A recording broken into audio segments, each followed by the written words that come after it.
আসসালামু আলাইকুম রহমতুল্লাহি ওবরাকাতুহু ইন্নাল হামদুলিল্লাহ ওয়াসসালাতু ওয়াসসালামু আলা রাসূলিল্লাহ ওয়া আলা আলিহি ওয়া আসহাবিহি আজমাইন ওয়া বাদ। সুপ্রিয় দর্শক, স্টুডিও ভিত্তিক ইনডোর আলোচনায় আপনাদের সবাইকে সাদর আমন্ত্রণ জানাচ্ছি। আমি মোস্তাফিজ রহমানী। গুরুত্বপূর্ণ একটি প্রশ্ন নিয়ে আজকে কথা বলবো। যেহেতু কোরবানির ঈদের আর বেশি দিন নেই, অনেকে আপনারা প্রস্তুতি নিচ্ছেন। Welcome to Purpura Sharif. মোরে জান মোর প্রাণ তোমার প্রেমে দেব কুরবান। মোরে জান মোর প্রাণ তোমার প্রেমে দেব। আমরা প্রথমত একটি প্রশ্ন নিয়ে কথা বলতে চাচ্ছি, কত টাকা এবং কি পরিমাণ সম্পদ থাকলে একজন মানুষের উপরে কোরবানি আবশ্যক?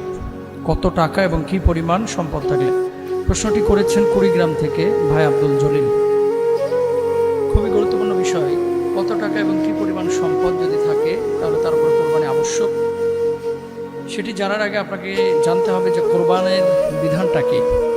আপনি যদি প্রাপ্তবয়স্ক হয়ে থাকেন, আপনি যদি সুস্থ মস্তিষ্কের হয়ে থাকেন, আপনি যদি মুসলিম হয়ে থাকেন, আল্লাহ রাসূল সাল্লাল্লাহু আলাইহি ওয়াসাল্লাম সহ সমস্ত আসমানি কিতাব, ফেরেশতা এবং আখিরাতের প্রতি বিশ্বাস স্থাপন করে থাকেন, আপনার উপরে কোরবানি আবশ্যক। কখন?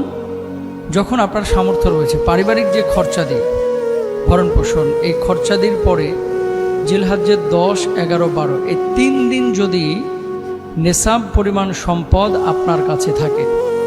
নেসাব পরিমাণ সম্পদ মানে কি? নেসাব পরিমাণ সম্পদ মানে হচ্ছে 7.5 ভরি স্বর্ণ এবং 52.5 তোলা রৌপ্য। 7.5 ভরি স্বর্ণ এবং 52.5 তোলা রৌপ্য যদি আপনার কাছে থাকে, বা এই পরিমাণ সম্পদ যদি আপনার কাছে থাকে, তাহলে বাংলা টাকায় যদি হিসাব করেন 52.5 তোলা রৌপ্যের বর্তমান বাজার দর প্রায় 60 থেকে 80 হাজার টাকা, ভালো এবং খারাপের বিবেচনায়। তবে বাজার ওঠানামা করে, এটা দামটা পরিবর্তন হয়। তাহলে 60 থেকে 80 হাজার রৌপ্যের হিসাব। আর স্বর্ণের হিসাবে যেহেতু ভরি এখন 90 হাজার টাকার ঊর্ধ্বে এবং এটার দাম ওঠানামা করে, কখনো 98 হাজার, কখনো 94 হাজার, কখনো 96 হাজার টাকা পর্যন্ত হয়ে যায়। সেই হিসাবে 6.5 থেকে 7 লক্ষ টাকা স্বর্ণের হিসাবে। আর রৌপ্যের হিসাবে 52.5 তোলা রৌপ্য 60 থেকে 80 হাজার টাকা। এ পরিমাণ টাকা যদি আপনার কাছে জিলহজ্জের 10, 11 এবং 12 এই 3 দিন থাকে, তাহলে আপনার উপরে কোরবানি পরিপূর্ণভাবে আবশ্যক। ফাঁকি দেওয়ার কোনো সুযোগ নেই। যদি কেউ ফাঁকিবাজি করে বা কোরবানি না দেয়, দেখেন অধিকাংশ ইসলামিক স্কলারের মধ্যে কোরবানি হচ্ছে ওয়াজিব। রাসূল আকরাম সাল্লাল্লাহু আলাইহি ওয়াসাল্লাম বলেছেন, মান দাহা সাআতান ওয়া লাম ইউদাহি, যে ব্যক্তির সামর্থ্য আছে কোরবানি দেওয়া কিন্তু সে কোরবানি দিল না, ফালা ইয়াকরাবান্না মুসাল্লানা, সে যেন ঈদগাহের ধারে কাছেও না আসে। তাহলে কোরবানি আপনাকে দিতেই হবে। কোরবানি যদি আপনি না দেন, আপনি ওয়াজিব তরকের কারণে আল্লাহর আদালতে হয়তো আপনাকে দাঁড়াতে হতে পারে। তবে হ্যাঁ, এই কোরবানি কেউ কেউ বলছেন সুন্নাতে মুআক্কাদা বা সুন্নাত। সেজন্য আবু বকর, ওমর রাদিয়াল্লাহু তাআলা আনহুর মতো সাহাবীরা মাঝে মাঝে তারা কোরবানি দেন নাই। হয়তো বা তাদের সামর্থ্য ছিল না, বা অন্য কোনো যৌক্তিক কারণ ছিল, ফাইন্যান্সিয়াল ক্রাইসিসও থাকতে পারেন।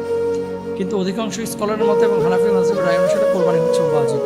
তাহলে কোরবানি আবশ্যক আপনার উপরে, আপনাকে কোরবানি দিতে হবে। কেন আপনি দিবেন? কার জন্য দিবেন? ফাসাল্লি লিরাব্বিকা ওয়ানহার। আল্লাহ তাআলা সূরা কাউসারের মধ্যে বলেছেন, তোমরা নামাজ আদায় করো এবং কোরবানি করো। ওয়ানহার কার জন্য? আল্লাহ সুবহানাহু ওয়া তাআলার জন্য।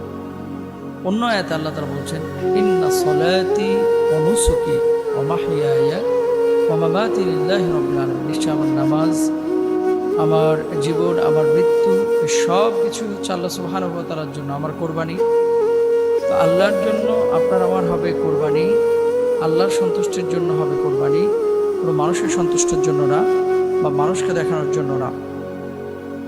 এখন যে মানুষটির সম্পদ রয়েছে এই পরিমাণ, সে মানুষটি কোরবানি দেবেন। এখন আপনি বলবেন যে মোহতারাম, যাকাতের ক্ষেত্রে তো 1 বছর অতিক্রম, হাওলানে হাউল যাকে বলা হয়, 1 বছর অতিক্রম হওয়া এটা শর্ত। কোরবানির ক্ষেত্রে কিন্তু এটা শর্ত না। অর্থাৎ যাকাত যদি 1 বছর আপনার কাছে উদ্বৃত্ত টাকা থাকে, নিসাব পরিমাণ সম্পদ 7.5 ভরি স্বর্ণ বা 52.5 তোলা রৌপ্য, তাহলে 1 বছর অতিক্রান্ত হওয়ার পরে আপনার উপর যাকাত ফরজ। আর কোরবানির বিষয়টা হচ্ছে মাত্র 3 দিন, জিল 10, 11, 12 3 দিন যদি আপনার কাছে থাকে তাহলে আপনার উপরে কোরবানি ওয়াজিব।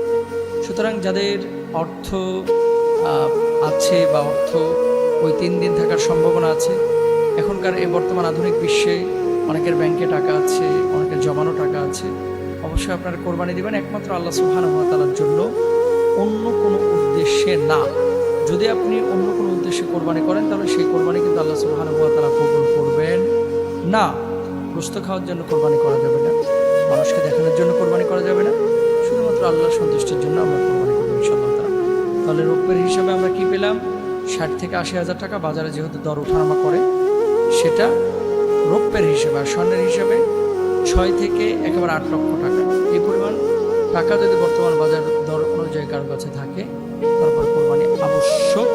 অবশ্যই সেই টাকাটি পরিবারের ভরণ পোষণ খরচাদির বাইরে উদ্বৃত্ত হতে হবে, এবং 3 দিন যদি থাকে সে তা অবশ্যই কোরবানি দেবে। আল্লাহ তাআলা আমাদেরকে বোঝার তৌফিক দান করুন। আসসালামু